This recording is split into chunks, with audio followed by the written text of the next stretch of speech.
Alright जी, welcome back to another vlog. Sir आज की इस वीडियो में ना हम लोग बात करने जा रहे हैं कि आपको कनाडा आके क्या नहीं करना चाहिए। क्योंकि अभी रिसेंटली एक वीडियो काफ़ी ज़्यादा वायरल जा रहा है जहां दिखाया जा रहा है कि कुछ इंटरनेशनल स्टूडेंट से मिलकर किसी पुलिस ऑफिसर के साथ मिसबिहेव किया था और उनकी गाड़ी को भी डैमेज करने की कोशिश की थी।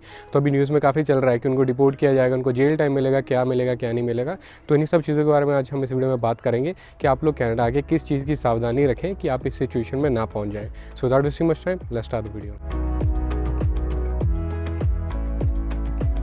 तो भाई सबसे पहले तो हम लोग यहाँ पे बात कर लेते हैं कि इंसिडेंट हुआ क्या था। तो जो सरी का पुलिस डिपार्टमेंट है, उन्हें एक नॉइस कंप्लेंट आई थी कि स्ट्रॉबेरी हिल नाम के जो प्लाजा है वहाँ से काफ़ी ज़्यादा आवाज़ आ रही है गाड़ियों की। तो जो लोगों ने गाड़ियाँ मॉडिफाई कराई होती हैं कि गाड़ियाँ काफ़ी ज़्यादा आवाज़ निकालें, क्योंकि स्पोर्ट्स कार लोगों ने रखी होती है, मसल्स कार, तो अब उन्हें फीलिंग भी चाहिए भाई गाड़ी महंगी है तो पता चले आसपास के लोगों को। ये अक्सर यंगस्टर्स को मज़ा आता है इन चीज़ों में, तो उन्होंने वैसा था कुछ कराया होगा, तो उसके लिए उन्हें नॉइस कंप्लेंट आई। तो अब जो पुलिस डिपार्टमेंट वाले पुलिस ऑफिसर है वो जब वहाँ पर पहुँचे उस प्लाजा में, तो उन्हें नंबर प्लेट्स वगैरह की कुछ लिस्ट दी गई, भाई ये नंबर प्लेट हो सकती है। और उन्हें जब वहाँ पे एक गाड़ी ऐसी एंटर होती हुई पता चली तो उन्होंने उसे रोक लिया। ठीक है, जो ट्रैफिक स्टॉप होता है उसे कहते हैं, तो उन्होंने वो लगाया और उन्होंने भाई गाड़ी वगैरह इंस्पेक्ट किया और उन्हें पता चल गया भाई इस गाड़ी में मफलर वगैरह के साथ छेड़खानी की गई है और इसमें कुछ इलीगल मॉडिफिकेशंस कराई गई हैं जो कि नॉइस पोल्यूशन करती हैं और उसी के बारे में कंप्लेंट की गई थी। तो अब उन्होंने क्या किया, उन्होंने वहाँ पे उन्हें फ़ाइन जनरेट किया। भाई फ़ाइन टिकट दी जाती है यहाँ पे, इंडिया में तो चालान वगैरह अलग होता है, यहाँ पे भी एक पेपर स्लिप दी जाती है, बट उसके साथ वो सब ऑनलाइन रजिस्टर हो जाता है, आपके पास टाइम होता है उसको पे ऑफ करना है या टिकट फाइट करनी है या जो भी करना है, वो सब चीज़ें बाद की बात होती हैं। तो अब उन्हें फ़ाइन जनरेट करके उन्होंने टिकट दी और उसके साथ उन्होंने बताया भाई आपको 30 दिन में गाड़ी की मॉडिफिकेशंस दोबारा ठीक करा के ओरिजिनल स्टेटस पे गाड़ी को ला के पुलिस स्टेशन आके दिखाने है भी हमारी गाड़ी पे अब ये मॉडिफिकेशंस नहीं है, नहीं तो फिर गाड़ी इंपाउंड वगैरह बहुत कुछ हो सकता है। ठीक है, तो जो वहाँ पे इंसान था उसने टिकट लेने से मना कर दिया। कोई अपना इंडियन ही था वहाँ पे, पंजाबी था जो बताया गया न्यूज़ में उस हिसाब से, तो उन्होंने मना कर दिया। तो उसके आसपास बहुत सारे उनके दोस्त वगैरह रहे होंगे वहाँ पे प्लाजा में, तो वो लोग भी इकट्ठे हो गए आगे वहाँ पे। तो उनकी नेशनैलिटी तो इंडियन ही बताई जा रही है सबकी। अब ये नहीं पता वीज़ा स्टेटस सबका इंटरनेशनल स्टूडेंट था या फिर कुछ PR थे या नहीं थे, जो भी है, बट सब इंडियन नेशनैलिटी के थे। तो उन्होंने बताया भाई वो सब लोग मिल के आ गए और वो पुलिस ऑफिसर को बताने लगे भाई आप अपना बैज नंबर बताओ, हमें पता है हमारे राइट्स क्या हैं, ये है वो। और वो टिकट उन्होंने उसके मुंह पे फेंकी पुलिस ऑफिसर के और उनकी गाड़ी को भी ऐसे मारने लग गए। अब मुझे ये नहीं पता भाई किसने बताया उनको कि ऐसा भी राइट होता है कि आप पुलिस ऑफिसर के मुंह पे टिकट मार दो कि हमें नहीं फ़ाइन भरना, हमें नहीं चाहिए। तो ऐसा करके इंसिडेंट हुआ। तो सारी की सारी वीडियो रिकॉर्डिंग आपको ऑनलाइन मिल जाएगी यूट्यूब पे। और इसके बाद उन्होंने इन्वेस्टिगेशन शुरू की इस चीज़ को लेके। तो भाई अब ये इंसिडेंट कोई पहला इंसिडेंट तो नहीं था। ठीक है, हमें अक्सर ऐसी चीज़ें देखने को मिलती हैं, वीडियोज़ देखने को मिलती हैं जहाँ हमें दिखता है कि इंडियन कम्युनिटी के लोग आपस में लड़ लिए, दूसरी कम्युनिटी के लोगों के साथ लड़ लिए, गैंग अप होकर वहाँ पर लड़ाइयाँ चल रही हैं। ये वीडियोज़ अक्सर सामने आती हैं, लेकिन पुलिस वाले के साथ लड़ रहे हो ये चीज़ मुझे पहली बार देखने को मिली। और ये लड़ भी नहीं रहे, ये गैंग अप होकर उनके साथ किस हिसाब का मिसबिहेव कर रहे हैं, आपको वीडियो में देखने को मिल जाएगा। अब आप मुझे ये बताओ, कोई कैनेडियन इंडिया आया हो, वो दिल्ली पुलिस के साथ उसकी ऐसी इंटरेक्शन रही हो या फिर पंजाब पुलिस के साथ, तो आप मुझे ये बताओ भाई उस इंसान का होगा क्या? क्या आपको इंसान दोबारा कहीं दिखेगा? नहीं दिखेगा। तो अगर आप लोग दूसरी कंट्री में आते हो, वहाँ पे आप लोगों को अच्छी लाइफ मिल रही है और आप लोग उनकी पुलिस के साथ इंटरेक्शन के टाइम पे ऐसे बिहेव कर रहे हो कि भाई आप उन्हीं को उनसे फील करा रहे हो, तो भाई वो तो मुझे बता दो आप फिर कि वो तो मतलब अनएक्सपेक्टेड है ना, कोई सोच नहीं सकता भाई ऐसा भी कोई कर सकता है। तो भाई ऐसी बात नहीं कि कनाडा रहते हो मेरी कभी पुलिस के साथ इंटरेक्शन है रही। आज तक मुझे पुलिस ने 2 बार रोका और दोनों ही बार ट्रैफिक स्टॉप थे। एक बार तो मैं अभी नई गाड़ी ली थी, तो मैं रात को काम खत्म करके सुबह मैं वापस आ रहा था ओवरनाइट शिफ्ट लगा के, तो रास्ते में लाल लाइट आई इंटरसेक्शन पे, मैं रुका। जैसे मैं रुका मैंने फ़ोन हाथ में उठाया और इधर देखा भाई पुलिस की गाड़ी साथ में थी। वो कहते भाई आप गाड़ी साइड पर लगा लो क्योंकि कनाडा में आप फ़ोन नहीं चला सकते। ठीक है, गाड़ी चलाते हो कोई भी हैंडहेल्ड डिवाइस आपके पास नहीं होना चाहिए, वो एक लीगल ऑफेंस है। तो मैं कहा भाई ठीक है, मैंने गाड़ी साइड पे लगाई। उन्होंने मेरे से एक्सप्लेनेशन मांगी। मैं कहा भाई सर अभी गाड़ी नई ली है, मुझे तो बटन शटन नहीं पता गाड़ी के, तो मैं फ़ोन से ही गाने शाने ऑन ऑफ कर रहा था।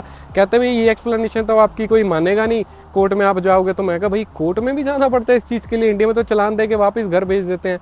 तो कहते भाई आप अब मुझे बताओ आप क्या करना चाहोगे? मैं कहा सर सॉरी वगैरह मैंने जो कह सकता था कह दिया। कहते कि चलो हम आपको वार्निंग दे के छोड़ देते हैं क्योंकि हमें नहीं लगता आप $600 की टिकट भर सकते हो। तो मैं कहा भाई $600 की टिकट?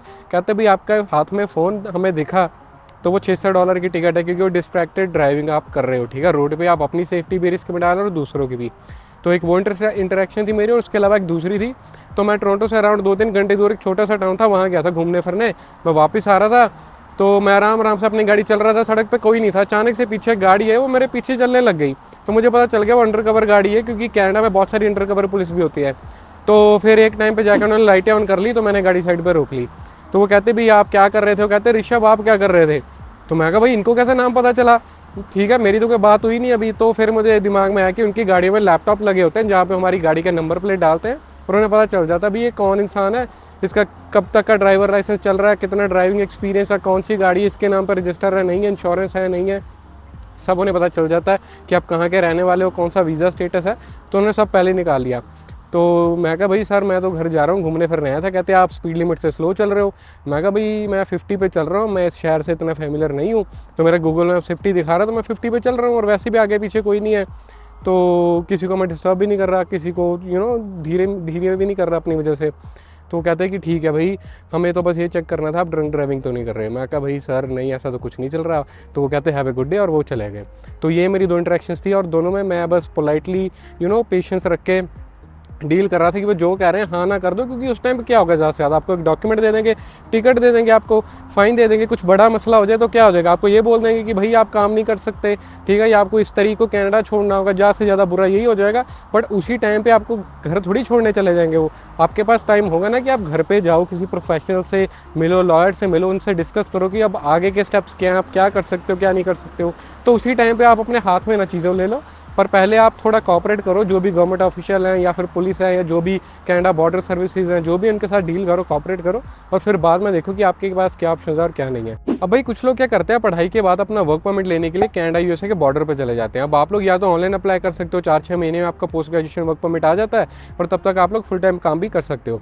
बट कुछ लोग होती है जल्दी, वो कहते हैं मैं साथ के साथ मिल जाएगा, वो जाते हैं बॉर्डर पर और वहाँ पर जाके हो जाते हैं सवाल जवाब शुरू कि आप लोग कहाँ कहाँ रहे हो, कहाँ कहाँ काम करते हो, किस स्टेटस पे हो, कब आए थे, ठीक है। और फिर हो सकता है कुछ लोग कैश पे काम कर रहे हो या कुछ लोग बिना वर्क परमिट अप्लाई किए फुल टाइम काम करना शुरू कर दें पढ़ाई के बाद, तो फिर वो जाके वहाँ फंस जाते हैं।